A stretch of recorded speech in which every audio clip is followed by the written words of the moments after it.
This podcast is powered by the pros at Paschal Air Plumbing and Electric. Arkansas owned, Arkansas operated. GoPaschal.com. Trey's the publisher of HawgSports, and I think he's making his Morning Rush debut this morning. Trey, are we talking to you while you have your binoculars out? Like, are we going to try and get the scrimmage from a distance that you can watch a little bit what's going on? Up. Yeah. yeah, I wish. I think this is maybe the first time I've been in Arkansas, Northwest Arkansas radio, because I'm normally in Central Arkansas. But when you asked, I listen to you guys, taking my daughter to school and stuff like that. So it was seemed like a time to do it. Maybe pop on here. Hey, I've got something I got to blow your mind with, though. Somebody brought this up to me a while back. You mentioned the movie Tombstone. You guys are all familiar with the term Val Kilmer's Doc Holliday when he says, "I'm your huckleberry," right? Yeah. Somebody was telling me that a huckle is actually the term for the casket handle. And if you're a hucklebearer, you're somebody that's going to take somebody to their grave, a hucklebearer. Oh. And maybe that it's not a huckleberry. Just putting that out there. You just blew my and Tommy's mind. I changed everything, didn't I? Yeah. Oh, man. I didn't think about that. That's a great movie. There's so many great actors and actresses in that movie. It was enjoyed it back in the day. Well, again, we're joking about you got a scrimmage that's going on today. We had Who one. Was it the Canadian soccer team? Who was it that flew the drone? Maybe we need their help in figuring out what's going on. The Canadian coach got fired. We don't want Trey to lose his job. He does a good job. But we don't have any drones out there since the Chad Morris era also, so we're not bringing that back. Well, Trey, we got a chance to, again, talk with Coach about the last scrimmage this week. Got a bigger one today. Maybe what have you learned about this team in I think it's the 14 days of fall camp thus far? Yeah, today's day 14, practice 14, I should say. And, a lot of different things. I'm still, as a guy that's like saying, 4 or 5 wins in the off season, or maybe 4 wins would be more likely than 8 wins, that kind of narrative. It also wouldn't surprise me if they did have some success this year. I mean, they are built differently now than other teams were, 5 years ago. Teams are just better now, but Arkansas is also better, and they have some older, competent players. They're not going to be relying on a bunch of young guys. So it wouldn't surprise me if, they went to Oklahoma State and maybe won. I mean, if last year's team can go to Baton Rouge and lose by 3, or go to the Swamp and win, or go to Tuscaloosa and lose by 3, not that should be celebrated almost winning, but why couldn't they go to Stillwater or Auburn and be competitive, right? So, that's kind of crept into my mind a little bit, that maybe that could happen, but I still think this team's got an uphill battle, because I know the schedule that they have in front of them, the teams that they're competing against. It's just going to be a battle every week, and adversity, as I was saying, is on the horizon. It's coming, and it could come in the form of injuries, know, and if there's injuries, like with the offensive line, I do not like the idea that Patrick Kudus has missed 12 days of practice, and that they kind of scrambled around trying to figure things out, moving Marion Harris, who's really a tackle, to guard, which I think is the best option. But what happens if there's one more injury? Yeah. So that's what would concern me. What, the line, go ahead, Tommy. You were going to say something. I mean, I was just saying, you were right on my line for the next question. Is I think this team has the potential to be bowl eligible and to do things that maybe some or many don't expect. But my question to you is, what are the 2 or 3 injuries that could derail maybe the whole season? Because I think as we are hopeful for some good things to happen, the wrong injury at the wrong spot, Trey, I think could derail this whole thing. Yeah. Well, I'm going to knock on wood so we don't jinx anything before I say this. What worries you? What keeps you up worried about that? Fernando Carmona, left tackle, I think is a big worry. No matter how much of an upgrade Taylor Green might be, he's not going to be a good quarterback if he's not protected. He's just not. And he would be another one. Wyndon Jackson at running back, I think they've got some good backs, but do they have a guy, a guy that's just a workhorse better than everybody else? And maybe Braylon Russell could be that too, but, you need more than one, especially at running back. But offensive line, I would say, would be a big one. And then in the secondary, I wonder about the level of talent that they have in the secondary. I think that Hudson Clark gets blamed every time it rains and is a better player than he gets credit for. Absolutely. And Jaden Johnson, I think, is at least an average SEC safety. I don't think either of those guys are born in the NFL, but they got a lot of experience, and that counts for something. It would be nice to see one more stud that they brought in out of the transfer portal where you're like, that's a guy. And maybe that could be Marcus Robinson at the other corner spot. He's rolled with the first group the last 3 days. It looks like he's kind of settling in there. I will say this, the group that you looked at and said they could be good, but we don't know. They have potential. You hope they're good. And we've seen a lot of hope before not pan out. But I do think it's telling that there are times where they're working formations where they're trying to get 4 linebackers out on the field. Even though last year's group is perceived as, overall more talented group, or a group you feel more comfortable with because of their experience, they were never trying to get 4 linebackers out on the field. I think they really, really like that group. And the defensive line, I think, has got a solid 2 deep. It'd be nice if they had a 3 deep like they had last year, but I think they got a solid 2 deep. But the offensive line, if something happens injury-wise, just to answer your story, your question, and the secondary are the 2 areas that would worry me a little bit if they had an injury issue. We're talking with Trey Biddy, publisher of HawgSports this morning. Trey, you mentioned the running back. So we were going over some bets earlier, and we had a listener that thinks that Braylon Russell's going to get 8 touchdowns in his freshman season. Jaquindon Jackson's, I think, around like 650, 6 or 7 touchdowns. How do you see this running back room looking, maybe based on what you know about Petrino and based on what you've seen in fall camp thus far? Yeah, I think a big misconception is always that he's not going to run the ball. He is. He will, and he likes big backs too. He likes big backs. He likes big backs. And Braylon Russell, 6'1", 253 pounds. I could see him in a lot of scenarios getting goal line touches. But if you talk to Jaquindon Jackson, you got 3 carries inside the 5-yard line. Are they going to stop you? And he's like, no. Jaquindon's got an attitude. He's got an attitude. And I remember asking him in the spring. So you had that 15-yard touchdown catch. That was a pretty nice play. Yeah, people don't think I can catch the ball. That's kind of what he turned it into. You played through injuries last year, showed a lot of toughness. Yeah, people think I have paper ankles. They think I'm injury prone. And then the other day, somebody mentioned that he's kind of a power back. Well, he took real exception to that. No, I'm versatile. I'm not a power back. I don't like being put in the box. So he's got that kind of attitude that I'm going to show you. I've got something to prove, and I think he's got a lot of grit and toughness. I think he could be a real workhorse type of back. And those 8 touchdowns that Braylon Russell would get at the goal line, I think Jaquindon would probably eat those up. Well, if the running game is successful, that's going to open up some options for Taylor Green, the Arkansas starting quarterback. Yeah. And I think the biggest question is, can he play in the SEC? Like, he had some ups and downs in Boise. He talked to us a little bit about his coach got fired. He had some personal stuff he was dealing with.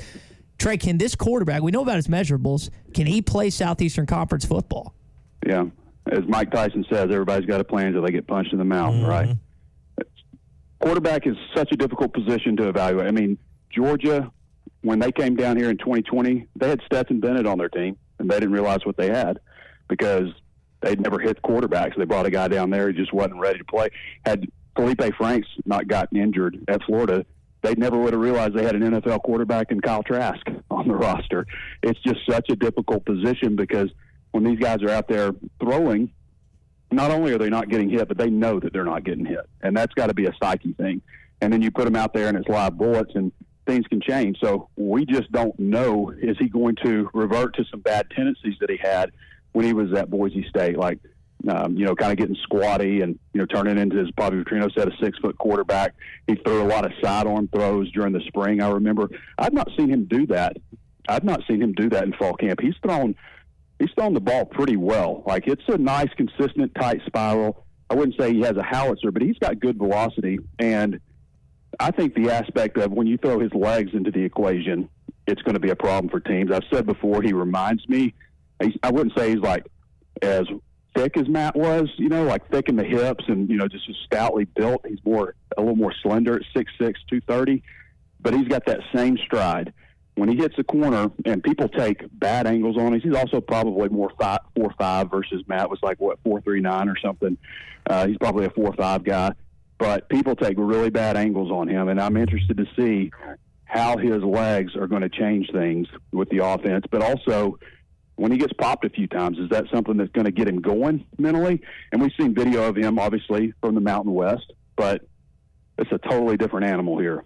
Yeah. Trey, something we've talked about and kicked around here on the show is the value of Bobby Petrino.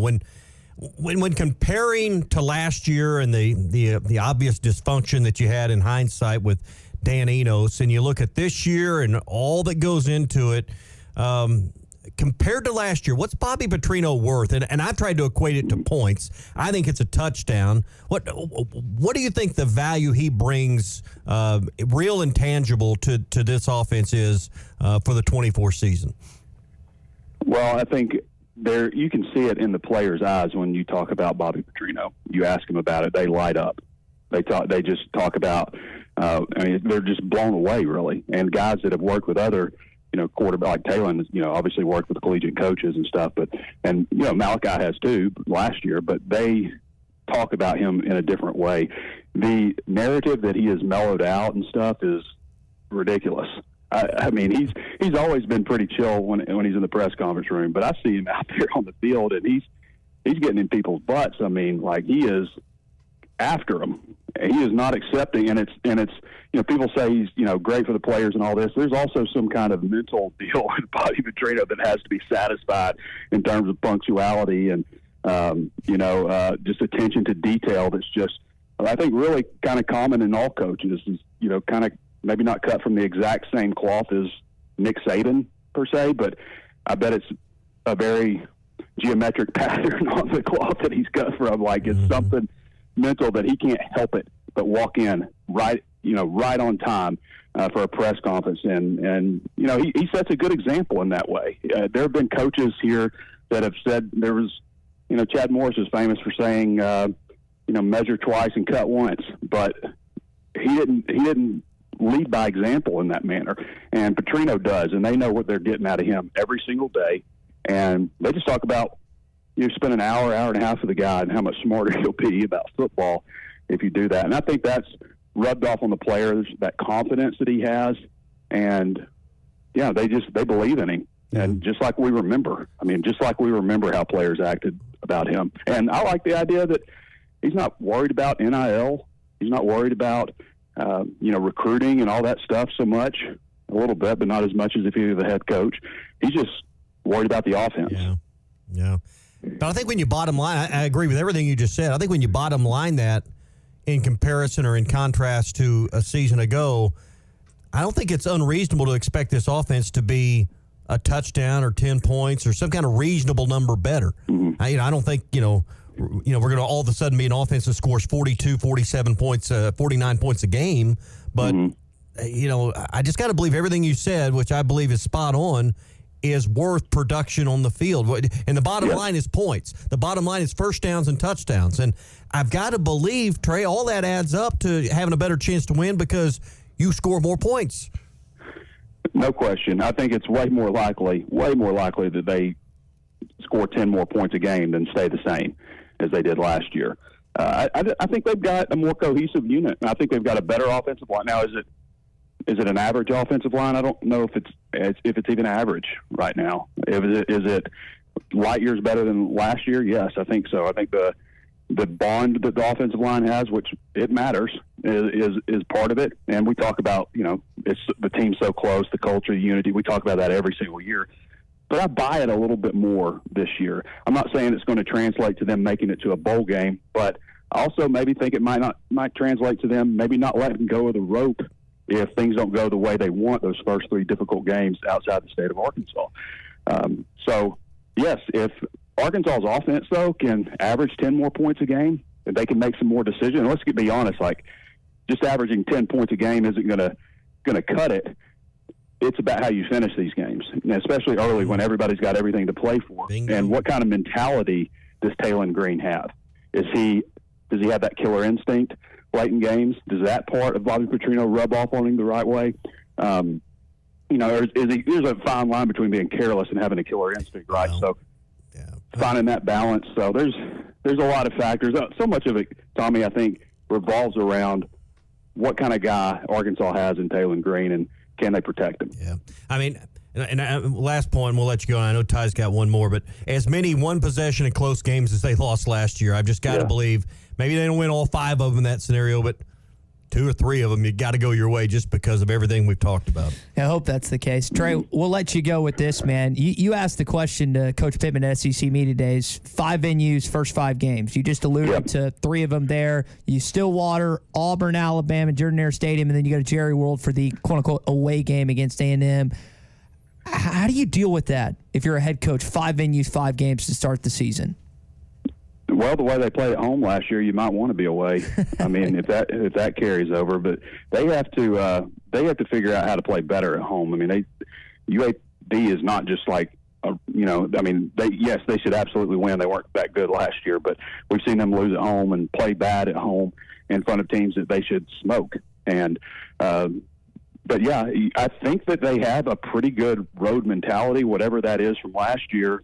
Carry it over because they were not good at home last year, and you've got to win games late. I mean, that's just the bottom line. Whatever it takes, digging deep and pulling it out, making the right decisions. I mean, sometimes it's whether you go for it or kick a field goal, and that's another question, guys. Nobody's really talked too much. Maybe you guys have, but about the special teams unit. Yeah. I mean, field goals are going to. These games are going to be close, I think, early on, and. How good is your field goal unit? That's cost them, obviously. Even with Cam Little, it cost them that Texas A&M game. But there's all kinds of things, late in games that are going to determine what this team's record is. They're going to be involved in some close games, I think, especially early on. Just got to do a much better job of pulling those out. And as far as selling them on 5 different venues, I don't know. Hey, no other team in the country gets to do this, right? Well, something like that. That'd be a Houston Nutt kind of narrative, wouldn't it? Well, I think the question is, and we'll come back to where we started, can Sam Pittman be Mike Gundy's Huckleberry? Oh. So you blew Trey. You blew Jordan from Green Forest, Texas. And of all the things you said this morning, that's the thing that you blew his mind. Yeah. So that was good. I'm not even sure if that's 100% true. It's just a theory I saw. I don't know, but it's a good story. Looks accurate. Either way, it's a good story. Yeah. Hey, buddy, get the conversation going. Love the conversation. Let's do it again as the season unfolds. All right, thanks, guys. All right. Trey Biddy, publisher of HawgSports, kind enough to join us for the first time on Northwest Arkansas Radio. BetOnline is your #1 source for all your betting needs. Get the latest odds, lines, and matchup reports for baseball, boxing, golf, and more. BetOnline continues to be the fastest and easiest way to place your wagers, including live betting and your favorite casino and card games available to play right from your phone. Head to the website or use your mobile device to sign up today and get in on the action. Remember to use our promo code BELIEVE, that's BLEAV, for your 50% welcome bonus on your first deposit. Bet online, where the game starts.